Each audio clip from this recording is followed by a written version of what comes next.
The angle between A tangent to a circle and the radius between at the point of contact is.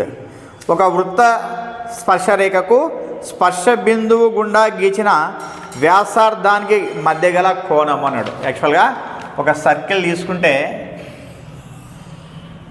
ఈ circle radius ఇలా తీసుకోండి, radius తీసుకున్నాము అంటే వ్యాసార్థం. ఇక్కడ ఈ కాంటాక్ట్ పాయింట్ దగ్గర ఏం చేస్తానంటే ఒక ట్యాంజెంట్ అంట స్పర్శరేఖని గీస్తా.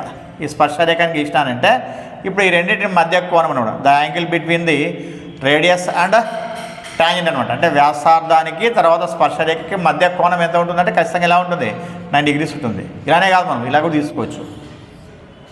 ఇలా తీసుకున్నాం అనుకో, ఇక్కడ ట్యాంజెంట్ గీసినాం అనుకో, ఇక్కడ ఉంటుంది ఖచ్చితంగా 9 degrees ఉంటుంది. అట్లనే కాదు, ఇక్కడ నుంచి ఇక్కడ తీసుకున్నాం అనుకో, ఇలా తీసుకొని ఇలా గీసినాం అనుకో, ట్యాంజెంట్ ఇక్కడ ఎంత ఉంటుంది ఖచ్చితంగా 90 degrees ఉంటుంది. కాబట్టి ఏ ఆప్షన్ అంటే మనకి దీంట్లోన 4th option is the right answer అనమాట.